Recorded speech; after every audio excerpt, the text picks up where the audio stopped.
Mami, vamos estudar a Super Parashá dessa semana? Vamos! Mas em que paraxá nós estamos? A gente tá na Parashá de Vayetzem. E nessa Parashá, Yaakov, ele tinha que ir para a casa do tio dele, que ficava em Haran.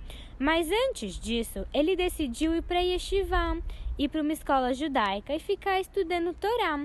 E ele foi para a melhor yeshivá daquela época e ficou 14 anos estudando Torá.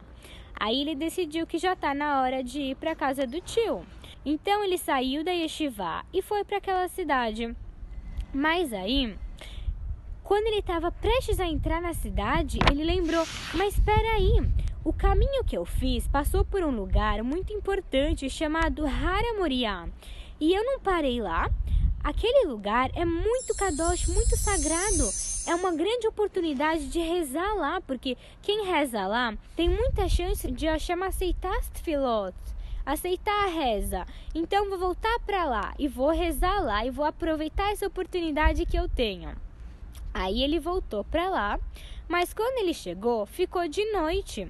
Então ele falou, vou esperar até amanhã. Aí ele dormiu.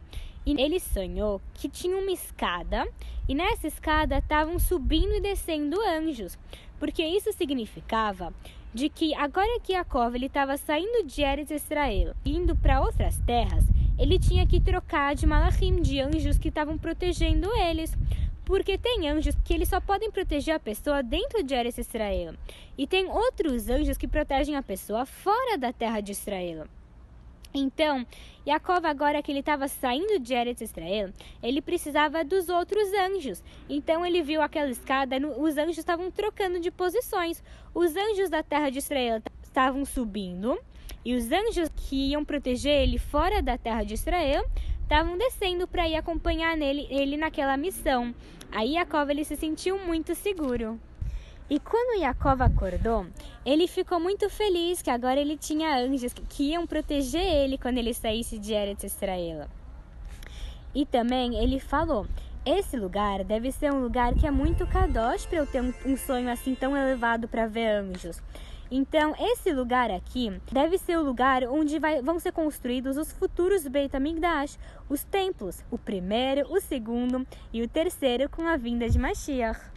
Porque esse lugar é o portão que conecta a terra com o céu, que conecta os seres humanos com Hashem. E aí então, finalmente, Yaakov chegou em Haran, na cidade do tio dele. E aí ele foi para o poço para ver se ele encontrava uma das filhas de Lavan. E Hashem fez por coincidência divina que ele realmente encontrasse uma das filhas. Ele encontrou a Rachel e ele viu por profecia de que a Rachel ia ser a esposa dele. Então ele falou, você quer ser minha esposa? E ela falou, sim, eu quero. Mas eu acho que o meu pai vai tentar enganar você, porque o meu pai, ele é muito trapaceiro, ele vive enganando as pessoas. Então vamos fazer o seguinte, vamos combinar sinais. Então, quando você casar, você vai perguntar para a moça aqueles sinais. Se a moça falar quais são os sinais, aí quer dizer que sou eu. Mas se ela não falar, quer dizer que é outra mulher, que o meu pai tentou te enganar. Ele falou que sou eu que você está casando, mas você está casando com outra mulher. Aí você não vai casar com ela. E Yaakov falou, tá bom. E ele foi para a casa de Rachel.